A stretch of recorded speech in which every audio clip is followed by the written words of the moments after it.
दोस्तों, अष्टमी पूजन के नियम और विधि इस वीडियो में मैं आपको बताऊंगी कि बैसाख के महीने में अष्टमी पूजा कैसे करनी चाहिए और इसके क्या क्या नियम होते हैं और शारदीय नवरात्रि के रूप में आता है।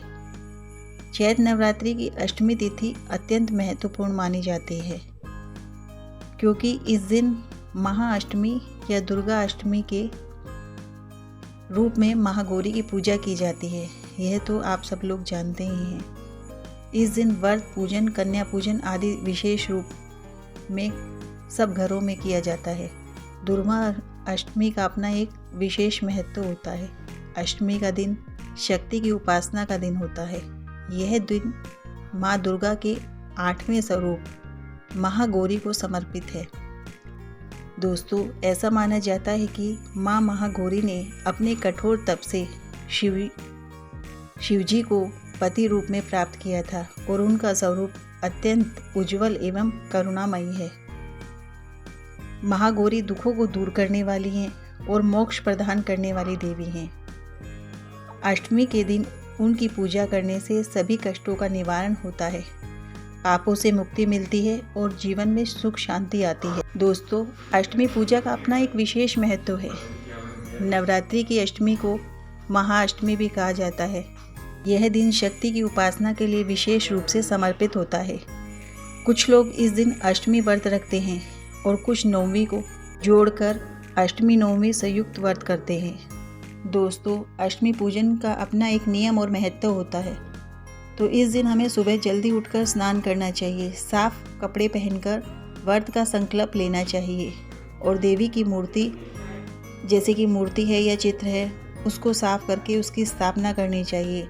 उस पर जल, अक्षत, फूल, दुर्गा सप्तशती के श्लोक अथवा पाठ पूजन करना चाहिए।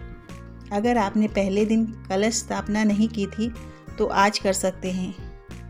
कलश में जल, सुपारी, सिक्का, आम के पत्ते आदि रखकर ऊपर नारियल रखें। देवी महागौरी की प्रतिमा या चित्र को स्थापित करें। उन्हें हल्दी, कुमकुम, अक्षत, फूल, चंदन, धूप, दीप, नैवेद्य आदि अर्पित करें। देवी कवच, दुर्गा चालीसा का पाठ करें। माँ को पूड़ी, चने और हलवे का भोग विशेष रूप से प्रिय है। इसके साथ ही नारियल, फल, पंचमेवा आदि भी माँ को चढ़ाएं। हिंदू धर्म में कन्याओं को दुर्गा का रूप माना जाता है। अष्टमी और नवमी के दिन 2 वर्ष से लेकर और 10 वर्ष तक की 9 कन्याओं और 1 बालक को भोजन कराकर उनका पूजन किया जाता है। कन्याओं को आमंत्रित करके उनके पांव धोएं, उन्हें टीका लगाएं, चुनरी ओढ़ाएं, पूड़ी, चना और हलवे का भोजन कराएं। यथासंभव उपहार में कपड़े, पैसे, टिफिन भेंट करें।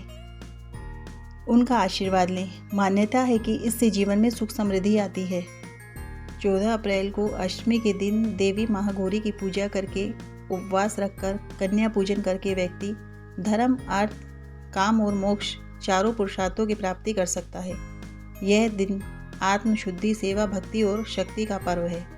अगर श्रद्धा और नियम पूर्वक पूजन किया जाए तो देवी माँ अवश्य कृपा करती है। इस दिन हमें कुछ विशेष उपाय करने चाहिए। देवी को कमल का फूल अर्पित करें और लक्ष्मी स्तोत्र का पाठ करें। माँ को हल्दी, चंदन से लेप करें।